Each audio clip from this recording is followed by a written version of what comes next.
and welcome to CCM Discovery. Now, as you know, this is your go-to spot for uncovering today's freshest voices in contemporary Christian music. Inspiring authors, we talk to comedians, and the movers and the shakers that are shaping the industry today. Now, we'll also be rediscovering the classic artists who built the foundation of contemporary Christian music. Now, I get to be your host, and I'm Roger St. James, former Christian radio DJ, here to guide you through the stories, sounds, and people behind the music that we love. Whether you're a longtime fan or just starting your journey, let's get ready to dive deep into the hearts, spirit, inspirational voices of today's contemporary Christian artists. So let's discover together.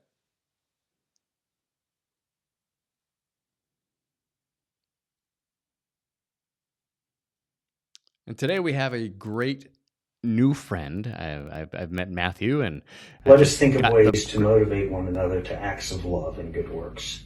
And let us not neglect our meeting together, as some people do, but encourage one another, especially now that the day of his return is drawing near. Mm-hmm. It's like when you're around certain people, you just want to be more like Jesus, or you just want that. And all of that, it's so many times we look for a lesson or a formula, to make it happen. But no, it's like, how many times have we been with friends or family and just talking? It's like, man, I feel so refreshed. So I'm very grateful for these times, because these are times that encourage me. Me too. I know. I've noticed too, if I'm singing somewhere, it's always, I feel better about it if I don't walk straight off of the back of the stage into the stage and start there. If there's a few minutes before, she'll tell you about this about me. Like, I'll be sort of like in the crowd. Mingling. Before it's time to do the thing. And it just takes the pressure off, and then they relate to you. It's like, hey, he's one of us. He's not up here on the stage. Because churches these days like to call it a platform. It's not a platform. Yeah. It is a stage. Yes. You're elevated, and it is a very serious thing. That's church lingo. Yeah. This summer we did I wanted to play that first because I wanted to let you know and let you see that the Joshua Band is more than just a band. They are a family. They're a group of people that have found each other and are playing some amazing music, and we're going to hear all about that. So please help me welcome the Joshua Band. Well, hello. Hey, Roger. Hey, it's good to see you guys. And why don't I let you do, Matthew, I'll let you do the introductions around the room there. Well, to my left, this is Leah Johnson. She is our lead vocalist. Amazing, awesome. We call her Hippie Girl, and our little sister. And back right here, this is Jason Cunningham, good friend. He also does lead and background vocals and plays bass. And here we have Jeff Vermeer. This man is the animal, the real living animal of drums. He has trivia. He has been to 100. How many, Jeff? 102. He's been to 102 Rush shows. So he likes he likes the aggressive drums, the aggressive. So yeah. So we're very blessed to have all these guys. And I'm Matthew Mossberg, do most of the songwriting until these guys join out. They're helping me and play guitars. Well, I have to say, Jeff, as a person who claims Canada as my home that I've never been to, thank you for representing Rush. That is awesome. You're welcome. My pleasure. So the first question that I always have when I meet a band, because a lot of times we just talk to singers or independent artists, or we've had brother and sister groups on, we've had sister groups on. How did the four of you, and there's a fifth that we'll talk about later, but how did the four of you come together? Oh my goodness, for me to feel this. Well, it's actually, we came together through church. I moved down, my wife and I moved down to Florida in 2018. Yeah, it was April 2018. And at the time, I'm in recovery for substance abuse, for addiction. And whenever we'd visit places and try to find a church, we look for a Celebrate Recovery ministry of the church. And so the day before we left, we found this Celebrate Recovery at this place called Community of Hope. And we said, let's go check it out. And we went there and just immediately knew this is a rock solid church. This is a great CR. So when we moved down, I've played on worship teams. So I joined the worship team and then immediately met these three guys. They were all playing on the worship team as well. So really for almost 8 years, we've been friends. We played on the worship team together. 8 years. Just longer. Yeah. So that was just my 8 years. But no, just got to know them that way. And man, it's just been a blessing. So we really are. We're brothers and sisters first. We're friends first. We really are. I think it's almost like the music is secondary to us. We just enjoy each other's company. We enjoy the fellowship and the chemistry, and it's just it. In the music, it's like when I asked them to join the band, I knew they could play. There's no question about it. That was almost secondary. But you guys were just like, we were the same ilk. So, yeah. Anybody want to add to that? Yeah. Well, I mean, we're all here because he's here. Yes. He technically was the one that like picked and pulled and gathered, and so Yes. he's the glue. He's really the glue that brought us all together. We hang out because we've enjoyed the glue. Like we've come to love the glue. So, yeah. Yes. That's what I always find really interesting about the bands is there's always something that pulls everybody together. And sometimes it's one person, but then that usually is just what starts it. It's and then as you grow together, you just find so much more, and you just actually you do become a family, and it's quite clear that that's what I'm looking at right now. I'm looking at a band who is also a family. Yeah. Do you think we were family first, guys? I think we were family before we were good. Yeah. I would Yes, agree. no doubt. Yeah. And these guys have played in bands before, so they know about the chemistry or lack thereof. I mean, Yeah. So, Or lack thereof. yes. So was it a love of, and I'm very excited that the folks are going to get to hear your music as we roll through here. But you guys are very classic rock oriented. Yes. And was that just something that brought you together, or was it something that kind of grew out of you guys being together? No, that's funny. I think it came from at the very beginning. I had always been a songwriter, and I had done some recording a few years ago. And like a songwriter, I produced it myself. And I always think, well, I think my songs are good, but are they good? So just through really a series of divine appointments, I was able to connect with Mac Brock, who used to be with Elevation Worship, and now he's a solo artist, and just talk to him saying, man, I'm really looking for a producer, to listen to my music to see if it's any good or not, to give me an honest opinion. And then somebody who's willing to produce these songs if they like them. And he was like, man, I'm so busy. I do love your music. I'm so busy. I want to introduce you to this guy. His name is Jason Horde. And so as soon as we got off the phone, he called Jason, and Jason and I connected, and he listened to the music. And and I just told him, I said, if you listen to the music, I like it raw. I like it not too clean, a little bit messy. I said, but I'm a product of 70s and 80s rock, and I'm a classic rock guy. I said, so first and foremost, no keyboards. Number two, I did want to touch on that. So elaborate of your hatred for keyboards. yes, It is hatred. That is a perfect word. yes, And I'm a keyboardist. yes, So yes, like Oh, and you're sitting so close to him, Yeah. and you actually like the guy. yes. I know. Yeah. Not always, but most of the time. So she refers to me as the brother she wished she never had sometimes. So, because we're all like her older brothers. Yeah. But no, really. And when I told Jason, we're just like, oh, I love that, man. Because he's the same thing. He's like, man, I just want to get there and play guitar and have fun. I'm like, awesome. So he started producing the music, and when he came back with what he came back with, I was like, wow. And so, that was just it. Just, I love a classical way of writing music. The songs I grew up on, the bands I loved, the instrumentation was just as important as the vocals, and it all worked together. And fortunately, thank God, really, our chemistry is, we come from different backgrounds, but musically we click. We all have a little part of that to contribute. So I'm very thankful for that. Doesn't that just blow your mind is how when you start doing something for the right reasons, because you want to worship God, that suddenly these people start dropping into your life out of nowhere? Yeah, it's true. It's true. No, it is true. It's funny because I knew them, and right now, Jason, at that point, Jason and I were just collaborating on, songs, getting them out, getting our Spotify account, kind of getting a following. We were talking about doing some, playing some dates and touring and bringing in some studio musicians. But actually, the pivot was Leah, who's also the wife of our associate pastor at church. She and her husband lead a ministry at our church called Freedom. And she asked me to participate a couple years ago, and I did, to play worship.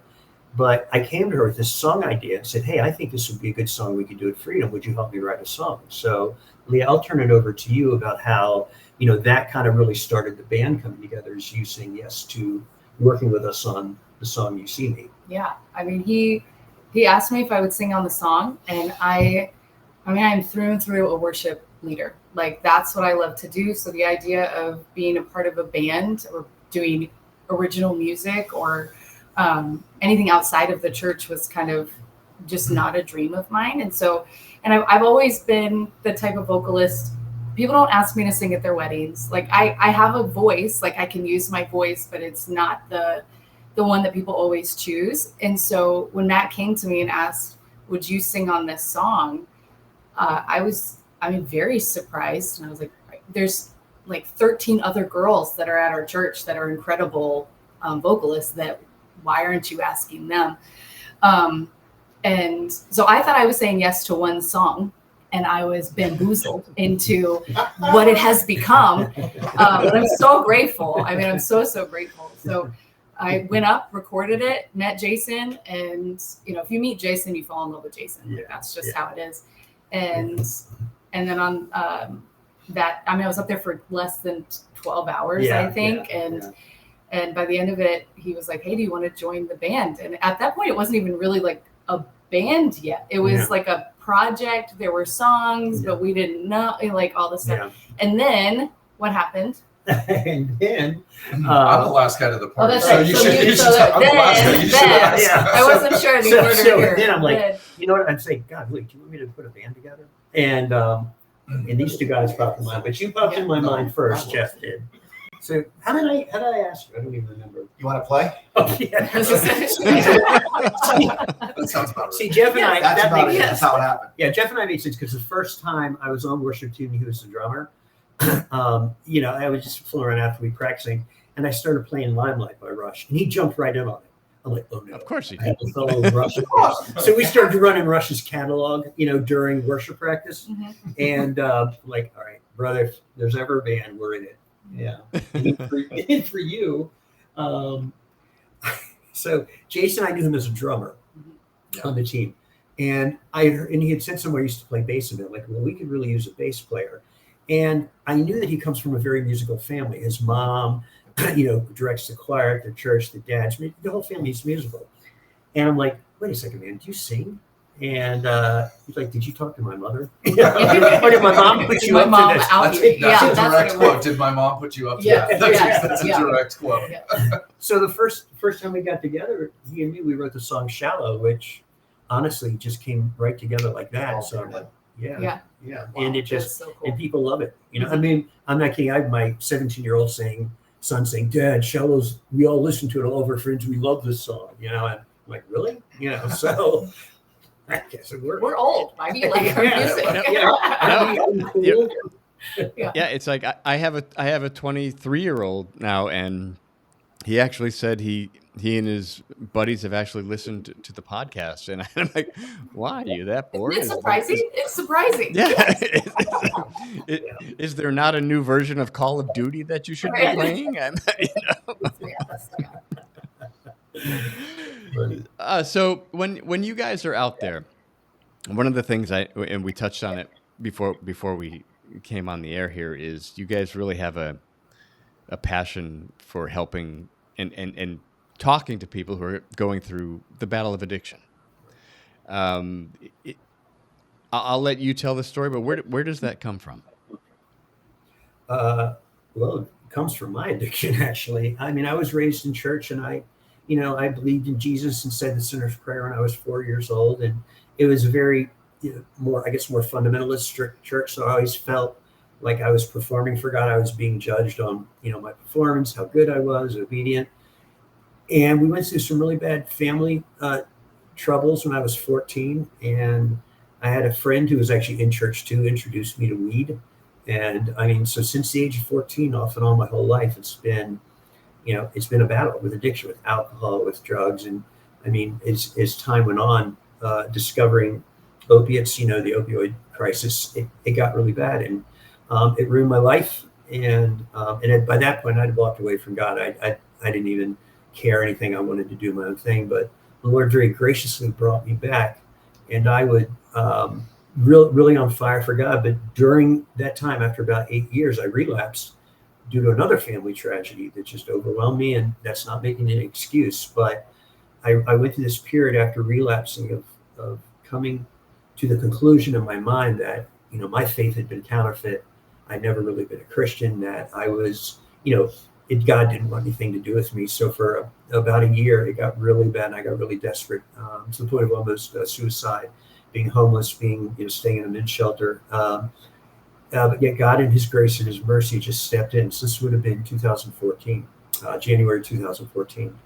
And He just stepped in and He restored me, And I mean, that's the thing that keeps amazing me about God is that He's such a good and kind Father. And when we think we have blown it, we've gone too far.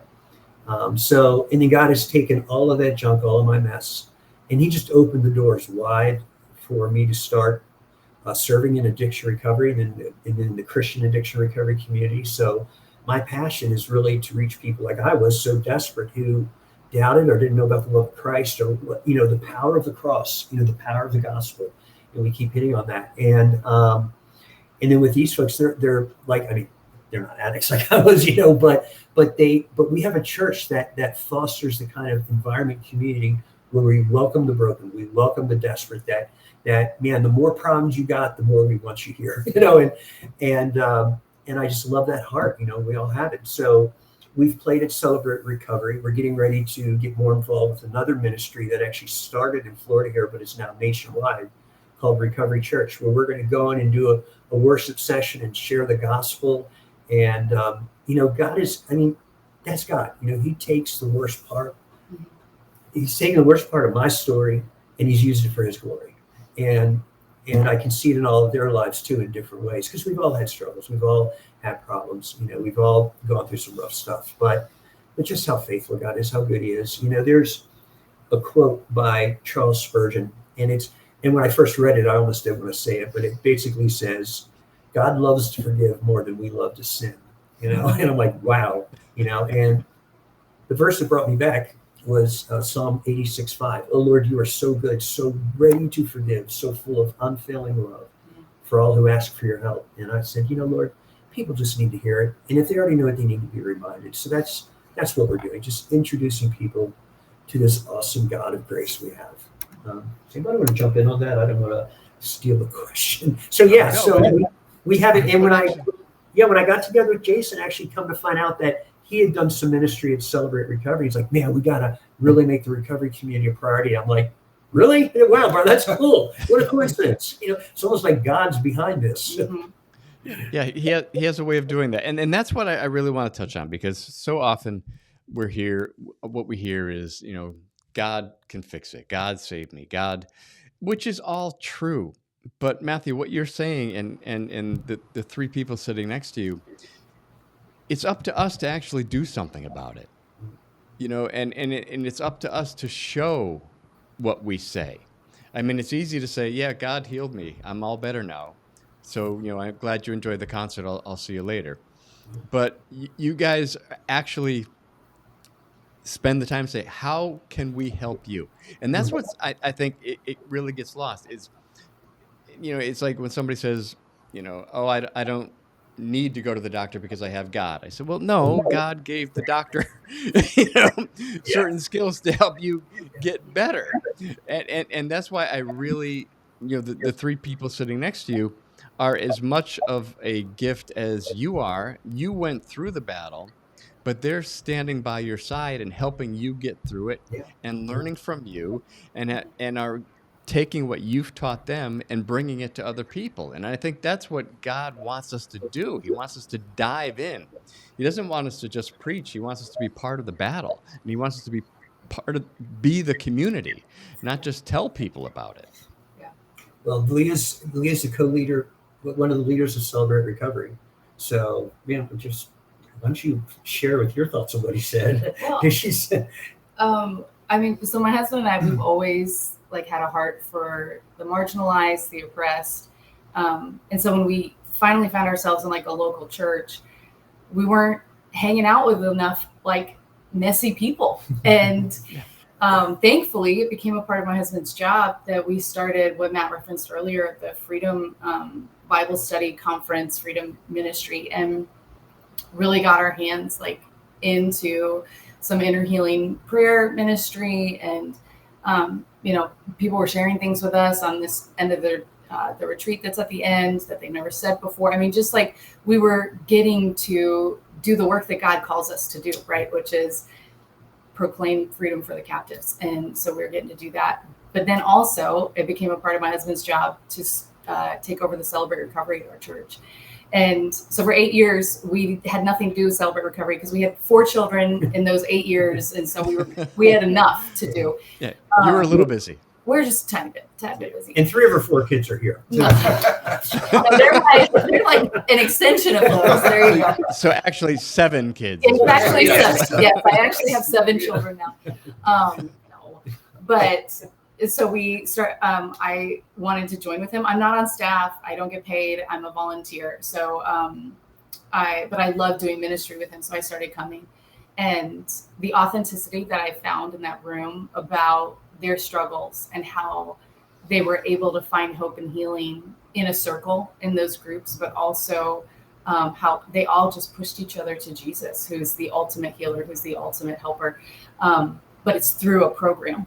I mean, it is through, you have to show up every week. You have to show up to your meetings with your sponsors. You have to do the work. You have to, we say all the time, it works if you work it, and work it because you're worth it. And it's a program. And I'm so grateful just personally for how it has helped me in my struggles with my management, with my anger. And I'm a different person now because I've done the 12 steps, and I've been a Christian for probably 15, 20 years now. And it thought I had everything that I was going to get. And the Lord was like, no, we're going to use this tried and true, almost 100-year-old 12-step program to bring you new life and new freedom. And I'm passionate about it. It's fun. I mean, when we worship there, it's different. Like, it's just different as opposed to like a Sunday morning church service. The desperation that's in that room, the reality of how much they need God, it's just more palpable in that room, and it's special. There's something special about that. So I feel like that's what keeps us going. And some of the guys have already been to Recovery Church, and they lovingly came to me and said, CR at our church is like a prayer meeting compared to what we're going to at Recovery Church. So I'm like super excited to just brush shoulders with people who know their need for God, and that's a gift. So I'm grateful for it. And it's such a cliche in the Christian world, but you have to build that foundation. And like it is such a cliche, but that's what you're doing. You're building foundations for people who don't understand what the foundation is even for. Right. And then it must be so exciting and personally satisfying and spiritually satisfying to see these people grow with the Lord in the foundation that you have helped lay. That doesn't make you better than anybody else, but it just means you're actually listening to what God is asking you to do, not telling you to do, what God is asking you to do. Yeah. And it just must be so, when you see it blossom, it's just got to be such a wonderful feeling. Yeah, we have several people in our CR that came and were not Christians, and they had no Christian memory, no Christian experience. And I love that our church and our CR creates a space where people can navigate their own, self-reflection, their own need for addiction recovery, but also have the opportunity to find our higher power.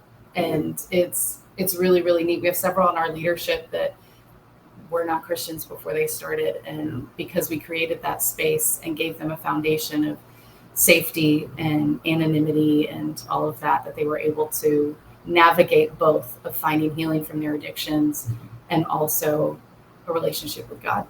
Roger, if I jump in right here, because I actually wanted Jason to comment on this too, is that, we were raised in the church, and if there's one thing that he and I have talked about, we try to write about too, is look, we stay in recovery. You either get honest or you die.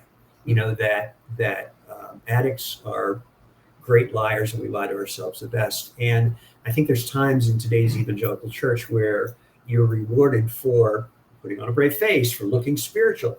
and there's so much junk going on in your life. I'm gonna have you jump in here, Max. I want to hear your thoughts. But Jason and I have talked a lot, about his view on really being real and authentic, even when it comes to music.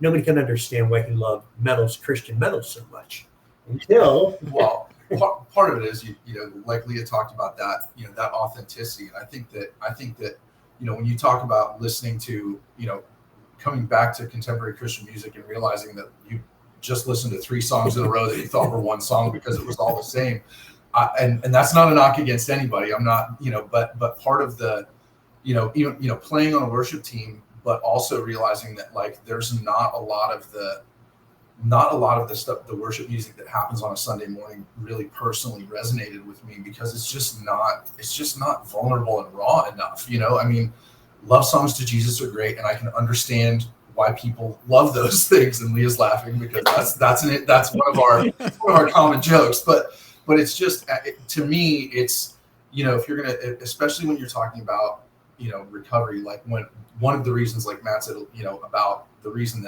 that Christian metal specifically speaks to me so much is because it does come from that completely raw and honest space. I mean, when you're faced with the truth of the gospel that we're all dead in sin, and that Jesus is the only solution to that, his sacrifice is the only solution to that, then we have 2 choices.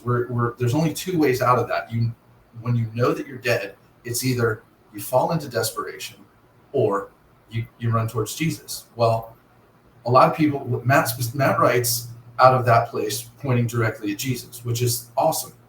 I tend to go through the desperation part before I get back to Jesus, just to kind of be like, hey, this is real. This is really what it's like. This is how, and this is how I feel. And it's I think it's that too. I think it's relating to people, and again, it's with the focus on recovery, people that know that their struggle is life and death, and that they really are. I mean, if you're never going to get as desperate for something to save you as you are when you're in that place. And so, speaking to that in an honest and raw and vulnerable way. And no, I haven't had the specific struggles that like Matt has with addiction to alcohol and drugs, but we're all jacked up and we've all got stuff, and we're all dead without Jesus. And that's really what it is. And it's on my heart to speak to that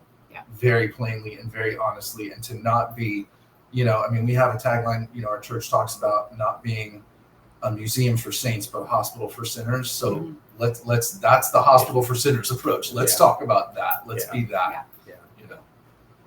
No, that says it perfectly. I mean, because Jesus isn't for the healthy, right? He didn't heal the healthy. He went where he was needed, and not everybody who hung out with him wanted to go everywhere he wanted to go, but he knew where he needed to go, and he was I'm going there whether you go with me or not. Doesn't mean I don't love you anymore.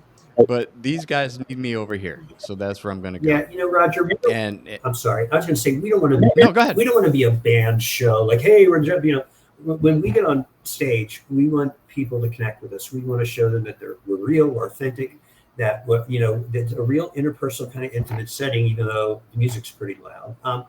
Because we've all, it's like we've all faced life in serious ways. That old saying, if you live long enough, you're going to bleed. May I? Sure. So, I mean, for example, our brother Jeff here, he lost his wife a year and a half ago to cancer.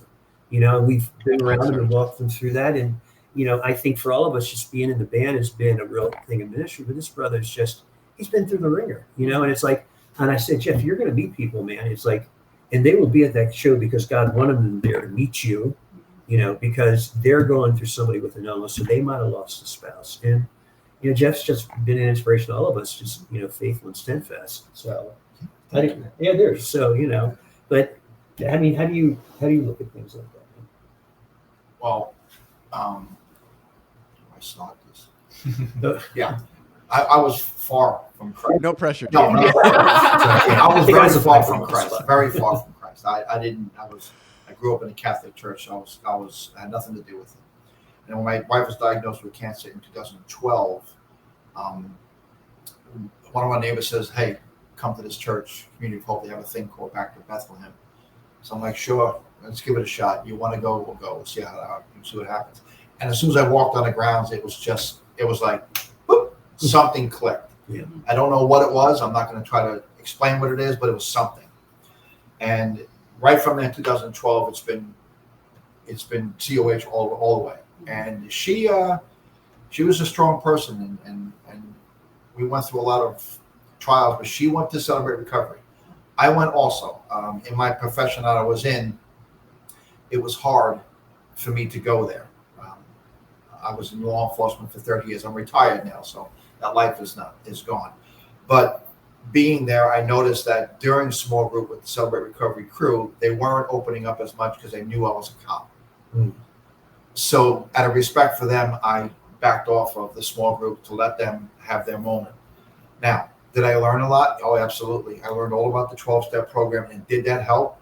That helped me tremendously when I was on the road with people who I came across with drug addictions or any kind of problems, because I was able to relate to them, understand what they're going through, and then say, "Hey, I know about the 12-step program. What's the hardest step for you?" Then we start talking about step 4 and step 8 and 9. They're like, "Wait a minute. How do you know about that? You're a cop." "Well, I've been through it, so let's talk." And all of a sudden, their whole demeanor changed from being controversial, where they want to be like, they want to get involved, they get really nasty, to the point where they're saying, "Okay, I can relax, and I can open up to him. He's not going to treat me in any different way that I need to be treated right now. I need something." And then we would talk about the 12 steps. We would talk about the Bible and talk about different things, and they just loved it. And I was able to get a relationship with them where I could see them on the street and go talk to them and actually go to them as a police officer. So that helped. And then when Sharon got really sick, my wife got really sick, I didn't stray away from God himself. I stayed. I was like, "Okay, I need your help. I can't do this anymore. I need someone to take this from me. I can't do this." And it just clicked. It really did. And he was able to take me and really keep me strong for everybody, my family, my friends. And I had a great church family too. They were there for me to make sure that I didn't fall off the cliff. And not to go into everything, but the last part of it, when she passed, it was me and her alone. We were alone together. And I noticed something different in what was happening. And I reached over to her and I put my hands on her ankles. And I said, "It's okay. The door is open. Go home. It's okay. You can go." And she left. But it was such a spiritual moment where I heard nothing in the room. I heard nothing outside.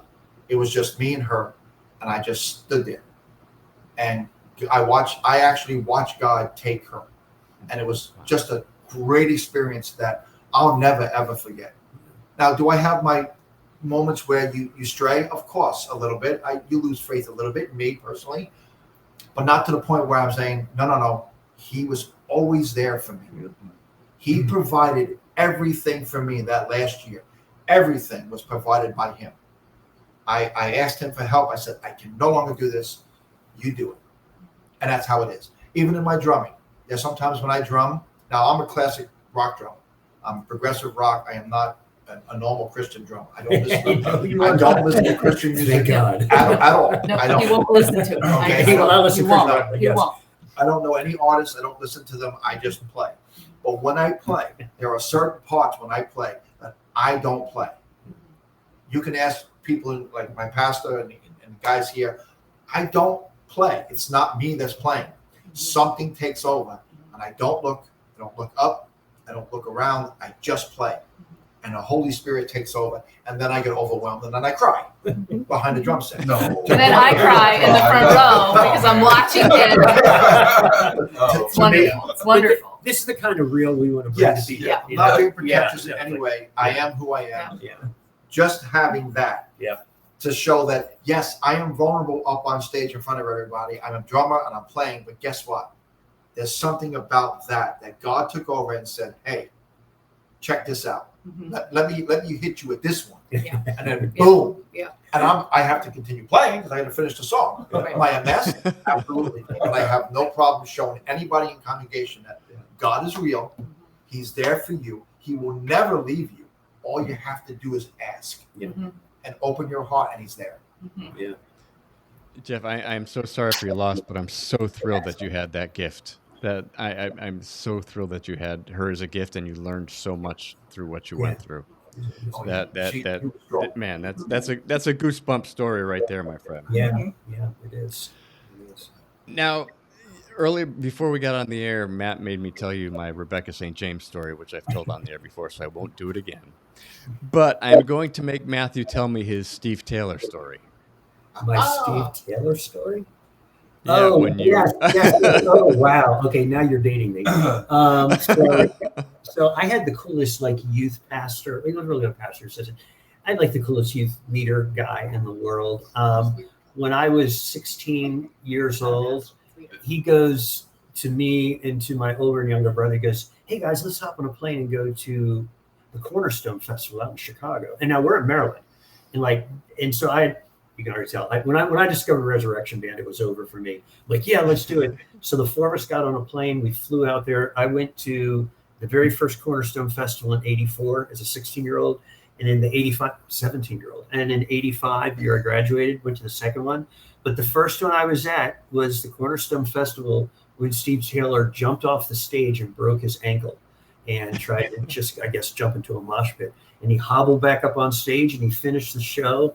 But it was amazing. I mean, I was there, like old school, to see that. That was the first year that Kerry Livgren of Kansas came out with his band AD. They played, it was remarkable. So, yeah, that was my Steve Taylor story, is watching him break his ankle. So, and I see that David Crowder's trying to follow suit and break his leg, but no, Steve Taylor he was the real deal, man. We love Steve Taylor. He was awesome. Oh, he was so much fun. I mean, Yeah. and that's what I think is, if you want to say, you use the word missing from contemporary Christian music today. Yeah.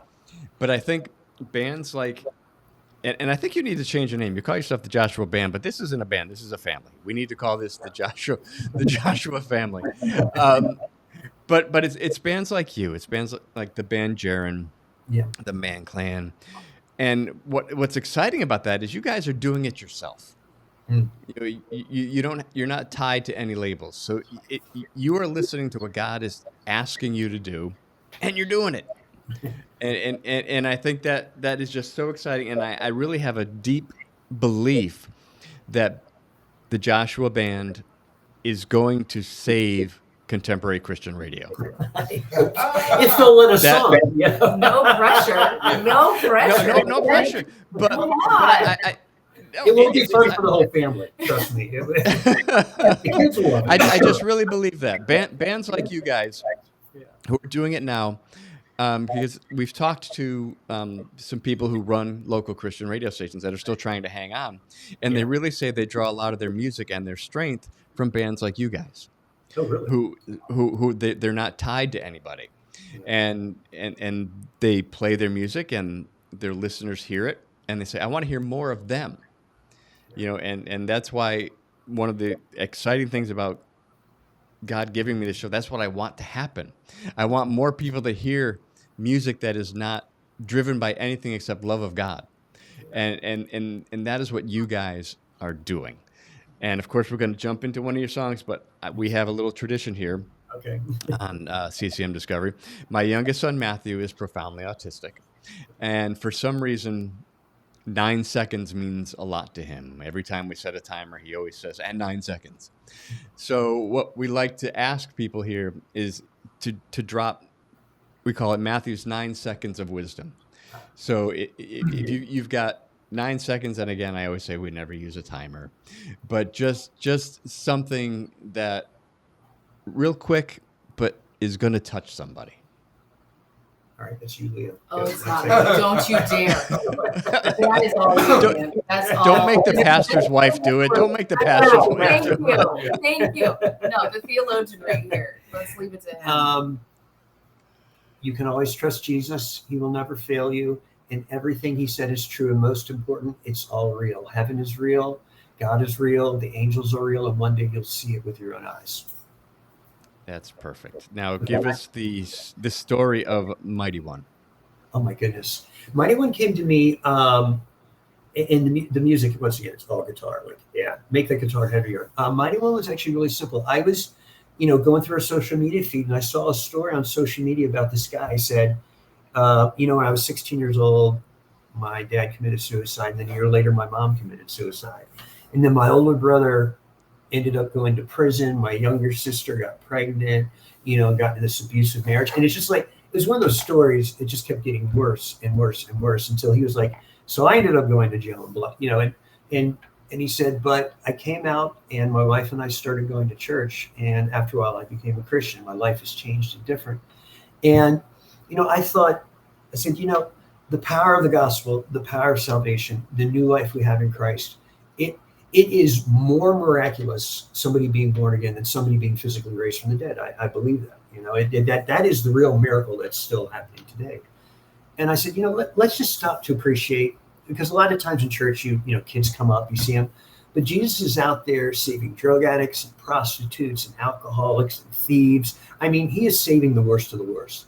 And to have that kind of witness and testimony, and I'm not saying everybody has to go out and get testimony, but the mighty power of his salvation, in the lives of people who everybody else would have written off as theirs. So this kind of idea that God, it's not like, all right, I went to the cross, rose from the dead, now it's on you. I mean, no, Jesus is interceding for us in heaven right now.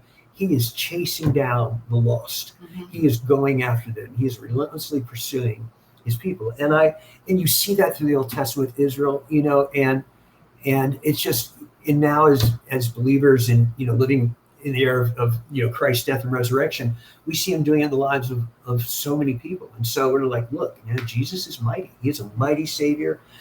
He is the mighty one. He's the one who, all the lyrics are just pointing to him. And Leah does a great job delivering it on vocals. So just very thankful for that song. Thank you very much. Yeah, and it's really fun. It's really fun. It's Jason's favorite. It's a fun riff. Yeah. And I'm glad he picked you, Leah, over the 18 others who you thought were better than you. That's very absolutely. Yeah. Thank you. I think it was more the hippie vibe that he appreciated than anything else. So. Well, and that's probably why I'm drawn to you, because I grew up in a military family. My brother served military. He's a legitimate hero. God bless him. He served in Desert Storm, Desert Shield. He retired after 25 years as a police officer. And I was the long-haired hippie freak in the family. And, awesome. Yes. Are you the second child? Yeah. No, I was the first, believe it or not. Oh, yeah. That is abnormal. Okay. Yeah, no, my younger brother, he was the one who just fell into line. And, well, my mother, and who gave me my faith, was a legitimate hippie. She actually followed Peter, Paul, and Mary. She was a Peter, Paul, and Mary groupie. So yeah, so that's where I've got my, let's just say, way of thinking about things. But hey, guys, Jeff, Jason, Leah, Matthew, it has been a great pleasure to meet. I'm going to say it because it's your official name, the Joshua Band, but in my mind, you are the Joshua family. And I am very excited to have people hear the Mighty One, and I'm really excited to have people go out and find out more about you guys. You're so much fun. Thank you so much for your time. Thank you so much, Roger. Thank you. Appreciate you. Here we are. Look at We're supposed to stand, right? So we see. Yes. No, we couldn't show. You can see. We're still on. Really? Yes, we're still on. Lisa, can you strike that pose since we're still on? No, I cannot. I'm wearing those shoes though. At least your hands. Show my shoes. At least your hands are in your pocket. I know. Who knows what my hands are? Look, that's like